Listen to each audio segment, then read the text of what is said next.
Please subscribe and don't forget to press the bell icon to get notified whenever we upload a new video.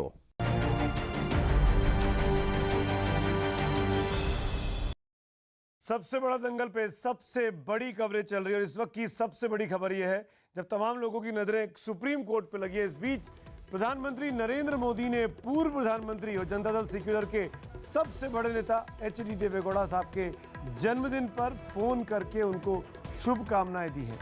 HD Deve Gowda अपना जन्मदिन आज तिरुपति में मना रहे हैं। उन्होंने वहां पूजा अर्चना की है। ये तस्वीरें अर्ली मॉर्निंग की हैं, तड़के की हैं, आज सुबह की। और इस बीच प्रधानमंत्री मोदी ने फोन पर जन्मदिन की शुभकामनाएं देवेगौड़ा साहब को दी है और इस बारे में बाकायदा पीएम मोदी ने ट्वीट कर जानकारी भी शेयर की है। प्राइम मिनिस्टर का ट्वीट मैं आपके सामने पढ़ के सुनाता हूं जो आज मोदी साहब ने अब से कुछ देर पहले ट्वीट किया है। पीएम मोदी लिखते हैं कि पूर्व प्रधानमंत्री एचडी देवेगौड़ा जी से बात की और उनको जन्मदिन की बधाइयां दी। मैं उनकी लंबी उम्र और अच्छे स्वास्थ्य की कामना करता हूं। इस बातचीत का, इस ट्वीट का राजनीतिक दृष्टिकोण से कई मायने जरूर निकाले जाएंगे। जनता दल सेक्युलर को मदद कांग्रेस कर रही है सरकार बनाने को लेकर कुमारस्वामी साहब की, लेकिन बधाई प्राइम मिनिस्टर ने इन तमाम आपसी बैर को भूलकर भी देवेगौड़ा साहब को फोन किया और बधाई दी। इस पर मैं प्रतिक्रियाएं चाहूंगा। बीजेपी कांग्रेस के नेता मेरे साथ मौजूद हैं, लेकिन उसके पहले एक क्विक रिएक्शन के लिए एहतशाम के पास चलते हैं। सुप्रीम कोर्ट के बाहर वो मौजूद हैं, फिर उनको कोर्ट की हियरिंग के लिए अंदर भी जाना है। 10:30 बजे हियरिंग शुरू होनी है। एहतशाम, 2 चिट्ठियां, और जैसा कि विक्रांत ने बताया उन चिट्ठियों में अंतर है। पहली चिट्ठी में 104 प्लस अन्य कहा गया और दूसरी चिट्ठी में केवल 104 कहा गया। क्या इसका, इन चिट्ठियों का असर 3 मेंबर बेंच पर पड़ेगा?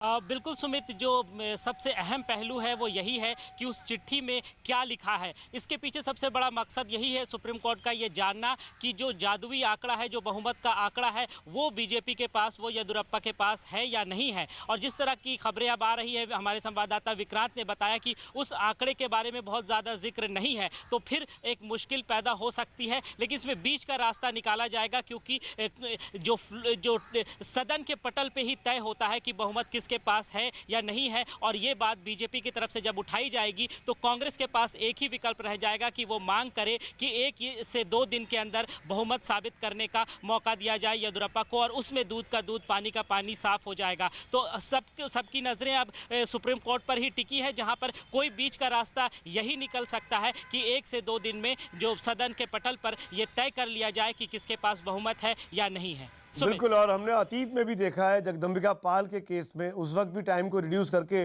48 घंटे सुप्रीम कोर्ट ने किया था और फिर जगदम्बिका पाल बहुमत साबित नहीं कर पाए थे। उत्तर प्रदेश में सरकार गिर गई थी और कल्याण सिंह दोबारा मुख्यमंत्री बने थे। लेकिन एहतशाम, मैं ये जानना चाहता हूँ, क्या आज की जो हियरिंग है, ये जो 3 मेंबर बेंच बैठेगी, क्या सरकारिया कमीशन, पुंछी कमीशन, जो और ऑर्डर्स आए हैं, उनको भी डिफाइन करने की कोशिश की जाएगी ताकि भविष्य में इस तरह के कंफ्यूजन ना हो? क्योंकि गोवा में कांग्रेस की प्ली ये है कि वहां पे सिंगल लार्जेस्ट पार्टी को नहीं बुलाया गया और यहां पे सिंगल लार्जेस्ट पार्टी को बुला लिया गया। तो इस तरह की जो डिफरेंसेस दिखते हैं सुप्रीम कोर्ट के ऑर्डर्स में, उनको भी क्या स्ट्रीमलाइन करने की कोशिश हो सकती है आज? बिल्कुल, और जो पिछली सुनवाई हुई थी उसमें भी इन सभी बातों को उठाया गया था। दोनों तरफ से उठाया गया था, कांग्रेस की तरफ से भी और बीजेपी की तरफ से भी, और दोनों अपने अपने तर्क दे रहे हैं। तो हमें ये देखना होगा सुमित, जो पिछली सुनवाई भी हुई उसमें भी ये देखा गया कि जो अलग अलग एग्जाम्पल्स दिए गए हैं कि कब क्या हुआ, उसमें कश्मीर का भी एग्जाम्पल दिया गया है, गोवा का दिया गया है, झारखंड का दिया गया, उत्तर प्रदेश का दिया गया है। तो सब में परिस्थितियाँ अलग थी और अब जो हो रहा है इसमें भी बहुत ही अलग विचित्र परिस्थिति है कि ऐसा ऐसा पहली बार हो रहा है कि शपथ लेने से पहले ही पार्टी यहाँ चली आई हो और फिर अब शपथ दिला दिया गया है, उसके बाद ये देखा जा रहा है कि बहुमत है कि नहीं। और वो कौन देख रहा है? सुप्रीम कोर्ट देख रहा है, और सुप्रीम कोर्ट का भी अपना दायरा है। तो इन सभी चीज़ों को देख कर ही आगे सुप्रीम कोर्ट कोई निर्णय लेगा। और ये सभी जो स्टेट्स में अलग अलग परिस्थितियां बनी थी, उसमें जो संविधान है उसको किस तरह से परिभाषित किया गया वो देखा गया। अब आज जो होगा उसमें भी सुप्रीम कोर्ट ये देखेगा कि जो सरकारी कमीशन की रिपोर्ट है उसको अलग अलग जजमेंट्स में किस तरह से माना गया है। और जो देर रात को दलील चली परसों रात को अभिषेक मनु सिंघवी और वेणुगोपाल साहब के बीच में या मुकुल रोहतगी साहब के बीच में, उसमें एक और बात सामने आई थी कि जब तक विधायक शपथ ना ले ले तब तक हमको ये नहीं मानना चाहिए कि वो किस तरफ है। जो मुकुल रोहतगी साहब की मेरे ख्याल से आर्ग्यूमेंट था, अगर मैं गलत बोलूं तो आप मुझे ठीक करिएगा क्योंकि आप रात भर वहाँ मौजूद थे एहतिशाम। मैं ये जानना चाहूँगा कि क्या इसको भी डिफाइन नहीं करना चाहिए कि विधायक आदमी कब बन जाता है? जब चुनाव आयोग का उसको सर्टिफिकेट मिल जाए तब, या वो विधानसभा में आके शपथ लेता है तब? एहतिशाम।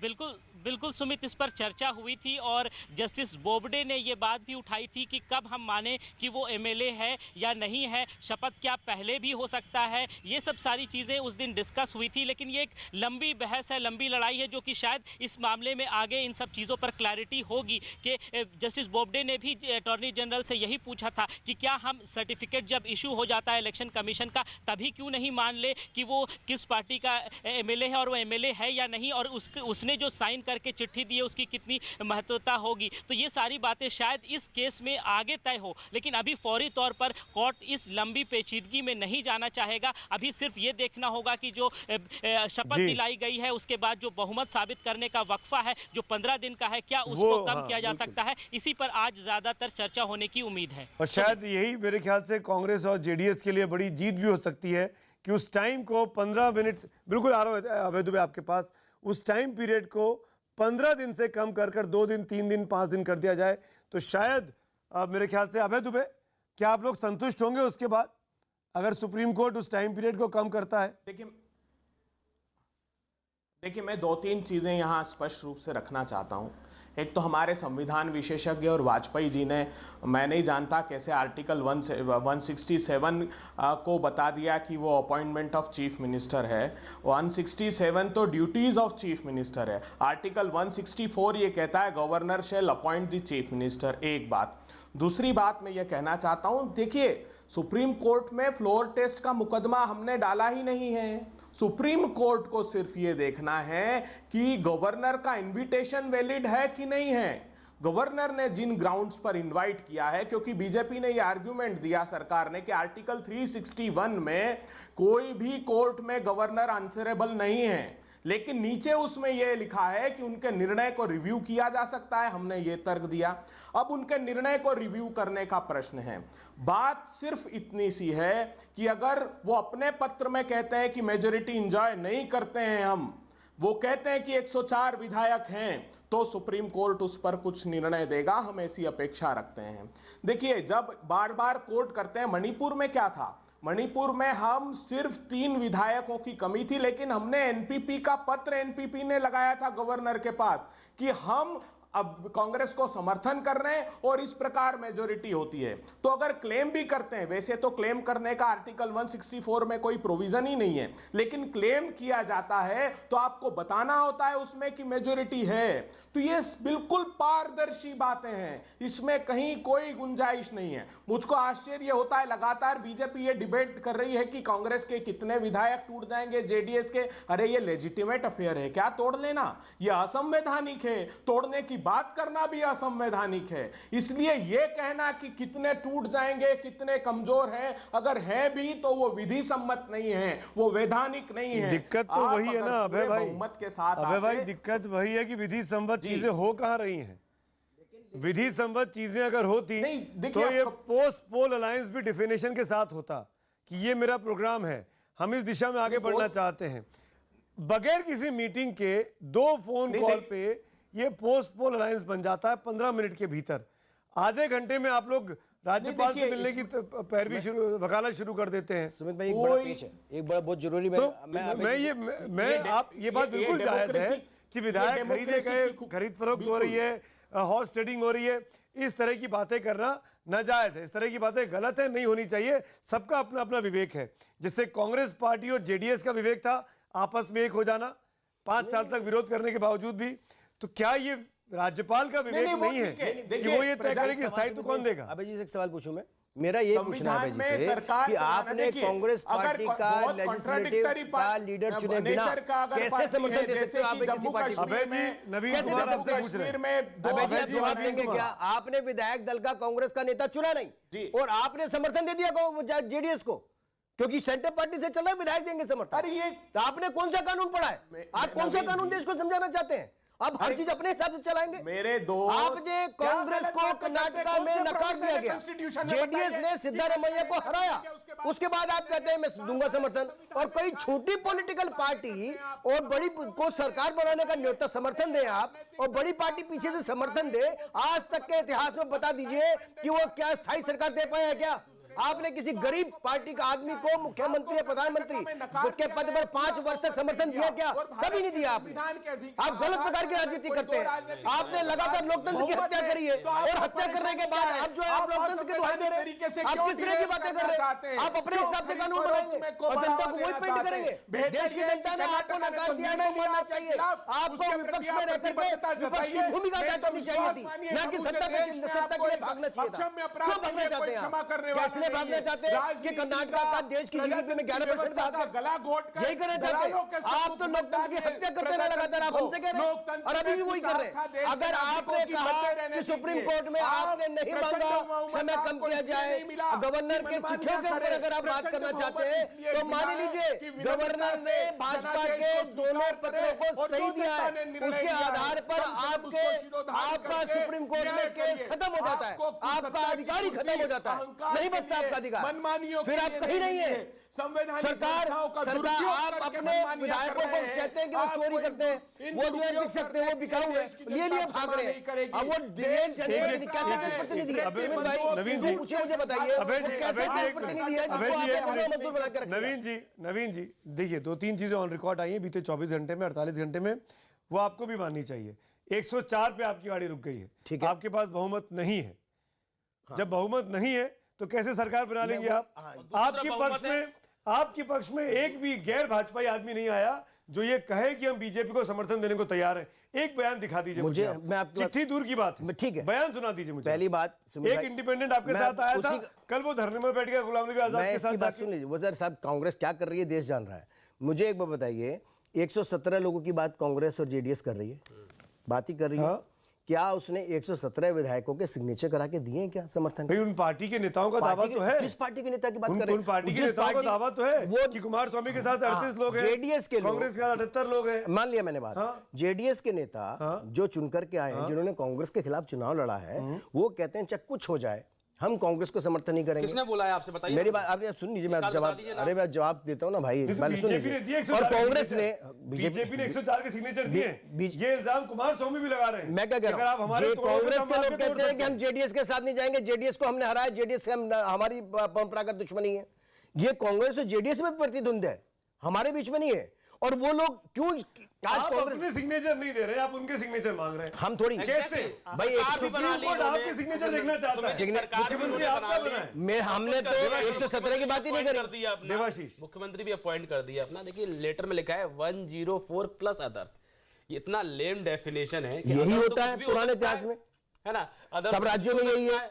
अरे सर जी, और यहाँ पर एक तरफ किसी राज्य का बताइए, आप देखिए नंबर का गेम है। आप भी बोलते रहे हो कि नंबर का गेम है। 118 नंबर गेम का कहां है हमारे पास? वही लोग नाराज है। अगर नहीं, अगर मान लिया मैंने, मतलब भारतीय जनता मैंने पार्टी माना, सुनो ये मान लिया मैंने, ये मान लिया कि सारे लोग जेडीएस में क्या हो रहा है वो भारतीय जनता पार्टी को पता है, जेडीएस और कांग्रेस में क्या हो रहा है वो भारतीय जनता पार्टी को पता है, भारतीय जनता पार्टी को पता। सर एक ही तरीका, आप जेडीएस और कांग्रेस के विधायक इंटैक्ट है, मान लिया मैंने, तो फिर उनको आप ले लिए क्यों भाग रहे हैं? उनको आपने बंद कमरे में क्यों भेज दिया? उनको आप अपने परिवार से बात क्यों नहीं करने देना चाहते हैं? उनको आप बदवा मजदूर क्यों बना रहे हैं? नवीन जी, एक ही तरीके से आप सरकार बना सकते हो, आप विधायकों को एब्सेंट कराओगे, उसके बाद क्या होगा, एंटी डिफेक्शन कानून लागू होगा। यानी आप देश में वो ज्ञान आपके पास है। को भी चाणक्य की नीति बनाकर पेश करना चाह रहे हैं, वो भी ज्ञान हो रहा है देश में। भगवान श्री कृष्ण ने, उसके लिए कहा भगवान श्री कृष्ण ने और चाणक्य ने भी ये कहा था, आप ये बताइए, किसी भी अगर बड़े राक्षस को मारना है तो कभी, अगर आपकी बात कहते हैं ना, तो कभी बड़े राक्षस को मारना है तो आपको नीति बदलनी पड़ेगी। और मैं आपको बता रहा हूं कि आज जो है इस देश में भ्रष्टाचार सबसे बड़ा राक्षस है, और वो भ्रष्टाचार का पूरा कांग्रेस है। देवाशीष नवीन जी, ये तस्वीरें सामने आपके हैं। प्रकाश जावड़ेकर साहब केंद्रीय मंत्री इस वक्त मुख्यमंत्री येदियुरप्पा से मिल रहे हैं, उनके घर पहुंचे हुए हैं। लेकिन इन तमाम घटनाक्रम के बीच में जो सबसे महत्वपूर्ण बात है देवाशीष, मैं उस पर आपका कमेंट जरूर चाहूंगा। अरुण सिंह, मैं आ रहा हूं आपके पास 1 मिनट के लिए। प्रधानमंत्री मोदी ने बधाई दी है जन्मदिन की देवेगौड़ा साहब को। आपको लगता है इस मौके पर यह बधाई के राजनीतिक मायने ज्यादा हैं? जी बिल्कुल हो सकता है, लेकिन मुझे लगता है कि क्या आपकी बहन जी ने बधाई दी? उनका जन्मदिन है, आप लोग तो अलायंस में साथ कर रहे हैं, चुनाव प्रचार साथ कर रहे थे। जन्मदिनों क्या से मायावती जी ने बधाई दी देवेगौड़ा साहब? मेरे पास अभी जानकारी नहीं आई, वो ट्विटर पे भी नहीं है, तो पता चल जाएगा। और दो दी भी होगी तो हमें आपको लगता नहीं कि मोदी जी ने बाजी मार? अरे मोदी जी, अरे जन्मदिन की बधाइयों से अगर राजनीतिक लड़ाइयां और वैचारिक लड़ाइयां जीती जा सकती तो फिर तो बात ही क्या, फिर तो मैं नहीं जीती जाती। याद करिए 2004 का वो तस्वीर जब मायावती के जन्मदिन पर सोनिया गांधी गुलदस्ता लेके पहुंच गई थी। हाँ 15 जनवरी याद है? और अब नहीं, लेकिन मोदी जी पहुंच जाए, गुलदस्ता लेके पहुंच जाए, खुद पहुंच जाए, बसें लेके पहुंच जाए, फिर भी कुछ नहीं होगा हमारे साथ। तो कुछ नहीं होगा। देवेगौड़ा साहब की बधाई दे रहे हैं, देवेगौड़ा साहब से बातचीत कर रहे हैं फोन पर। ये वैचारिक लड़ाई है, ठीक है। अभय दुबे साहब, कांग्रेस ने बधाई दी कि नहीं दी अपने वरिष्ठ और सीनियर नेता को, जो प्राइम मिनिस्टर मोदी ने किया? देवेगौड़ा साहब का जन्मदिन है आज। कांग्रेस पार्टी के कई नेताओं ने सुबह ही बधाई दी, लेकिन मैं मानता हूं कि एक प्रधानमंत्री पूर्व प्रधानमंत्री को बधाई देते हैं, इससे ज्यादा कुछ नहीं है। हाँ, भारतीय जनता पार्टी के कई नेता दूसरे रास्ते से गिड़गिड़ा जरूर रहे हैं कि किसी तरह सत्ता वो तो दिख रहा है, कौन गिड़गिड़ा रहा है? बंधुआ मजदूर की तरह, भेड़ बकरियों की तरह भर के ले आ रहे हैं आप अपने विधायकों को। क्या हालत हो गई दुबे जी? क्या स्थिति पैदा की है? जनादेश दिया है उसमें उनको ये जनादेश आपको बाहर रखने का दिया है कर्नाटक की जनता ने। कहा है कर्नाटक से बाहर चले जाइए, कर्नाटक में आपके लिए कोई स्थान नहीं है।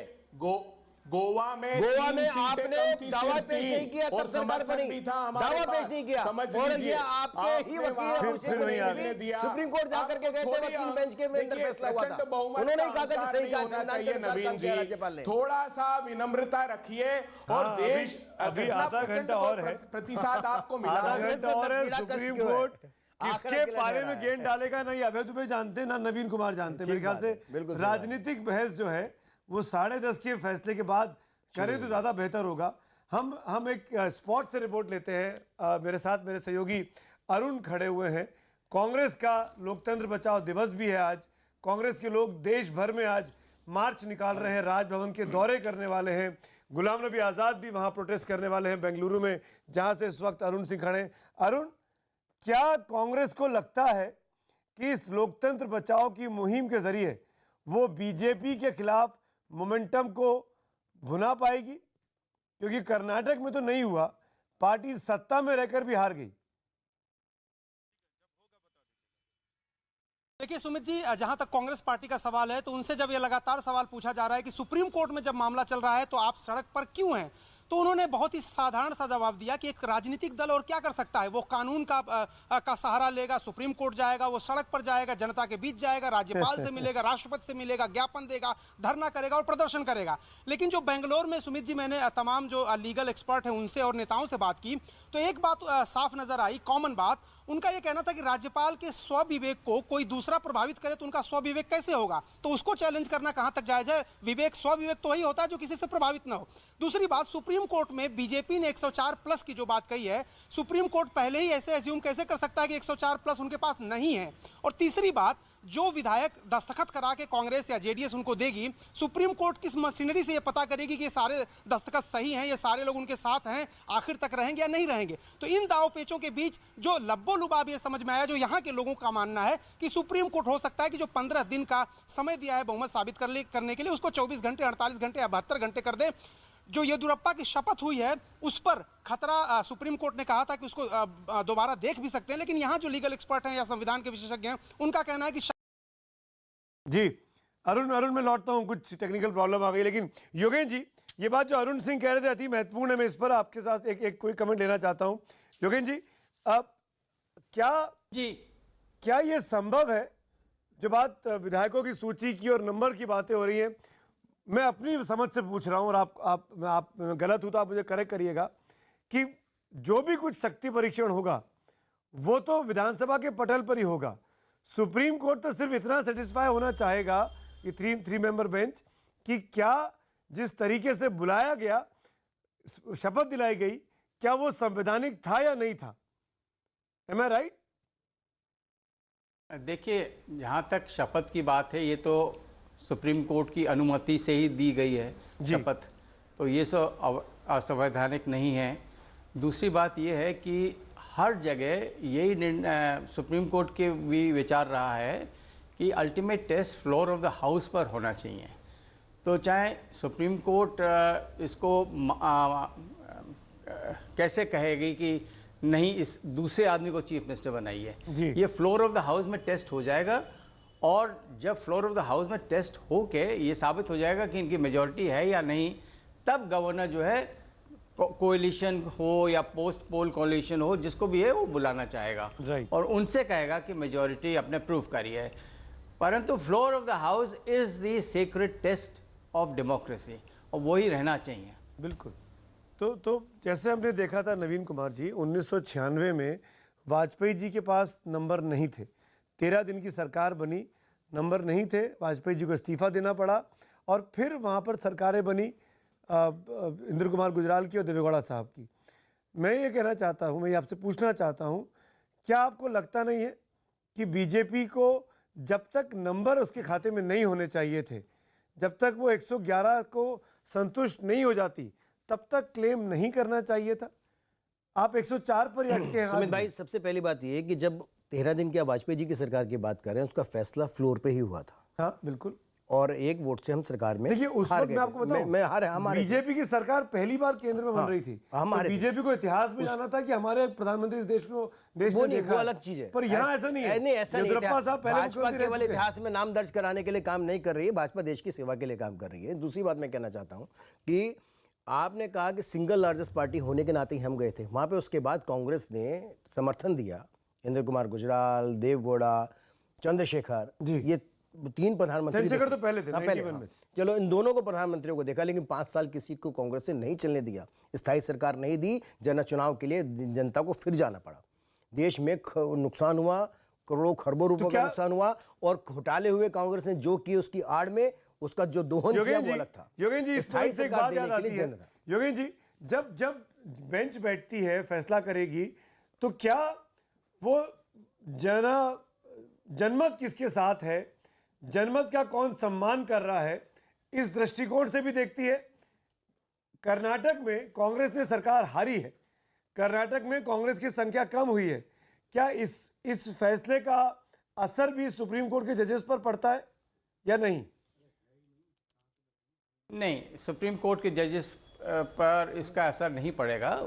उसका सिर्फ ये उसको देखना पड़ेगा कि गवर्नर ने जो डिसीजन लिया है इनको चीफ मिनिस्टर बनाने का, वो सही है कि नहीं, और दूसरा कि जो 15 दिन का टाइम दिया है वो सही है कि नहीं।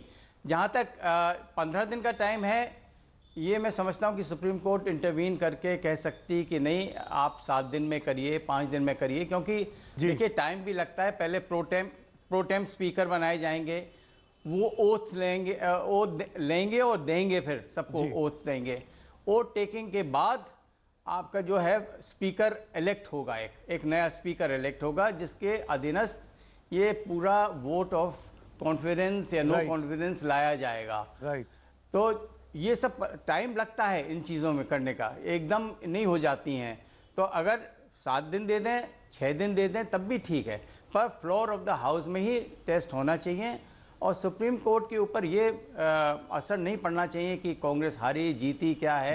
It has to see the legality, और संविधान के अनुसार governor has the right and the discretion है उसके पास कि किसको चीफ मिनिस्टर बनाए।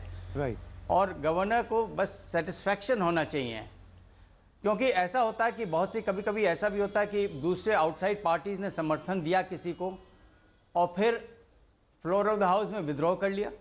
राइट। तो ये तो पॉसिबिलिटी हरदम रहेगी, तो इसलिए जल्द से जल्द फ्लोर ऑफ द हाउस में टेस्ट हो जाए। एक और चीज, मेरी राय में 6-7 दिन में, हाँ, यही ठीक रहेगा। बिल्कुल। एक और चीज, कांग्रेस के नेता चरण सापरा मेरे साथ जुड़ गए। सापरा साहब, स्वागत है आपका इस बातचीत में। मैं और मेहमान भी जुड़ेंगे इस नए आवर में, लेकिन मुझे पता है कि योगेंद्र जी को जाना है। तो योगेंद्र जी, मैं एक सवाल और आपसे पूछना चाहता हूं इसके पहले कि आप जाएं। आज ये एक नई बहस शुरू हो गई है कि जितने बड़े दल हैं देश भर में अपनी अपनी विधानसभाओं में, और जो सरकार नहीं चला रहे हैं, वो गवर्नर से मिलकर क्लेम करेंगे कि हमको बुलाएं।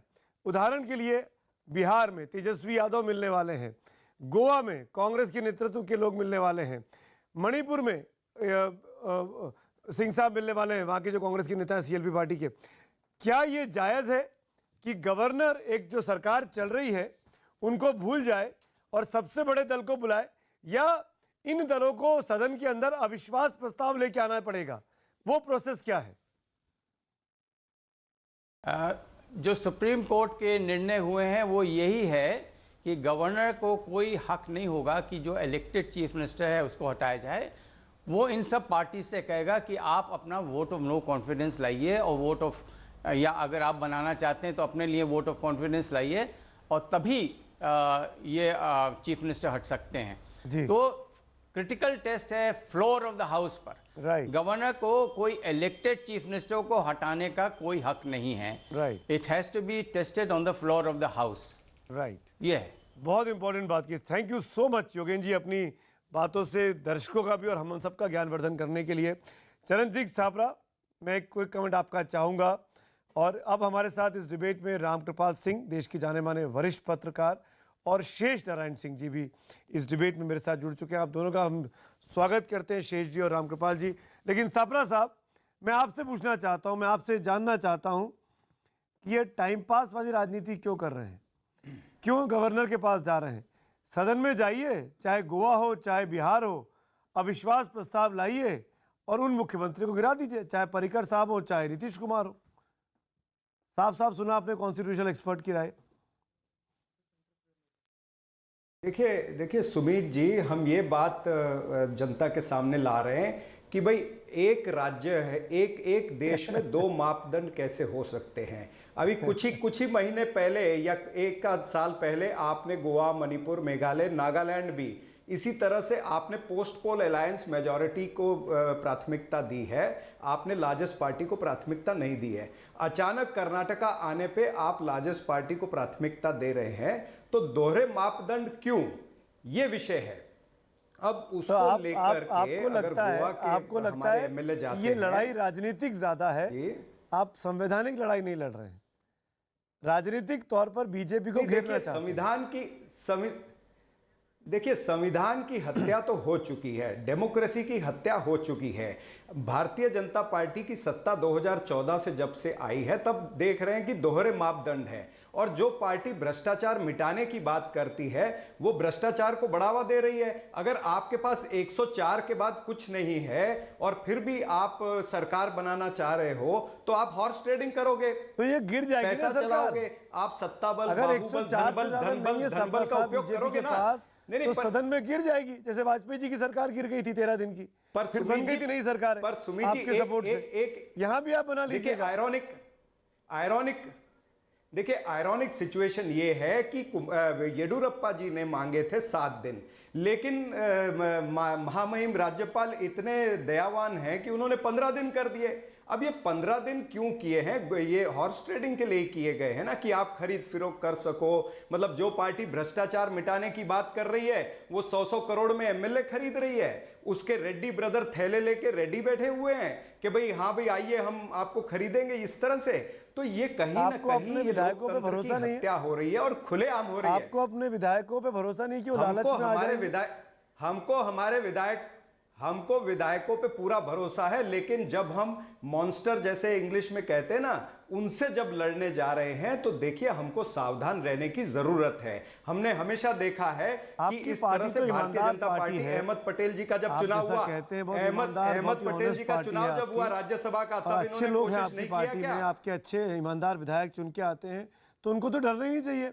ऐसे लोग जो आपको अप्रोच करें, उनके बिल्कुल। कॉल रिकॉर्ड, मैं आपको तरीका बता रहा हूं, उनके फोन रिकॉर्ड करें और तुरंत पुलिस के पास कंप्लेंट करें।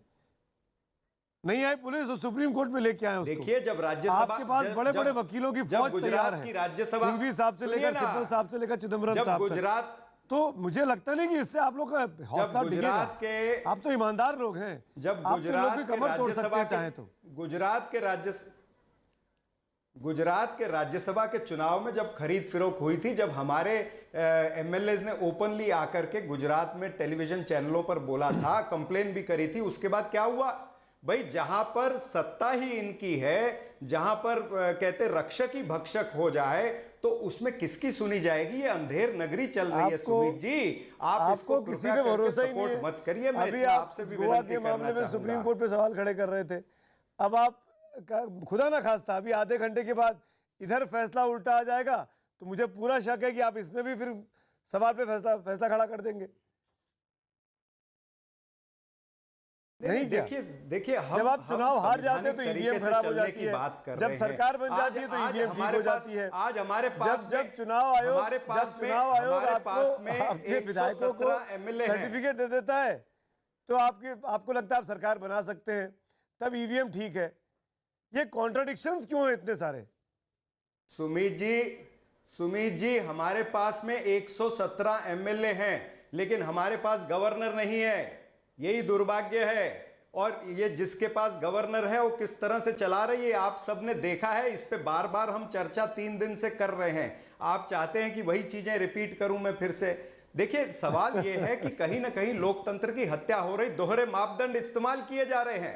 प्रेम शुक्ला, तो ये दोहरे मापदंड के खिलाफ विपक्षी दोहरे पार्टियों को मापदंड लड़ना अपनाए चाहिए जा या रहे नहीं हैं। लड़ना चाहिए? लोकतंत्र की हत्या की जा चुकी है को ये लोगों और अब को वक्त है जनता लोकतंत्र की को अदालत में बचाने का। लेकर के जाना चाहिए कि नहीं इसीलिए जाना चाहिए? कांग्रेस के नेता लोकतंत्र बचाओ लोकतंत्र के अंदर सबसे बड़ा तरीका यही है कि हम लोक अदालत में जाएं। देखिए हम आज लोक अदालत में मैंने खड़े लगभग हैं। पूरे 7 मिनट जो है जी सुमित जी, मैंने पूरे 7 मिनट आदरणीय चरण सिंह सप्रा जी को बिना टोके रोके सुना है। ठीक है, और आप मेरी 1 अपेक्षा मिनट है कि बोलिए। मेरी बात भी एक आध मिनट हाँ 7 मिनट बनाओ, 1 मिनट तो ठीक ही है, लेकिन मूल मुद्दा है कि आज जो बोलिए, है जितना झूठ बोलना बोलिए। आज आपको ये आज लोग तो नहीं, ठीक है, झूठ बोलने का ठेका तो आपके पास है, हम तो सत्य बोलने पर ही आमादा रहते हैं, इसलिए आपको बुरा भी कोई लगता है बात हमारी नहीं। बात। अरे मूल मुद्दा भारत ये की है, झूठी पार्टी अब आप बीजेपी है सुनिए। ना, बीजेपी अब भारतीय देखिए बोले ये बीच में देख रहे हैं, सुन नहीं सकते हैं। बोलिए। मुझे लगता है चरण सिंह सप्रा जी आप इतना शिष्टाचार तो रखेंगे। अच्छा बोलिए। सुमित जी देख लीजिए, अब आप है सुमित जी देख लीजिए। बोलिए। अच्छा रुकिए, मैं भ्रष्टाचार आपसे भ्रष्टाचार वाली आप से मत डांट जारी पड़वाइए रखिए। मुझे। आप प्रेम शुक्ला जी, मेरी मजबूरी है, मैं तुरंत लौटूंगा आपके पास ब्रेक के उस पार, लेकिन क्योंकि 10:30 बजे से सुप्रीम कोर्ट की सुनवाई शुरू होनी है। 3 मेंबर बेंच है, जस्टिस सीकरी उसकी अगुवाई कर रहे हैं, उस पर भी मेरी नज़र बनी हुई है, पूरे नेटवर्क की नज़र बनी हुई है।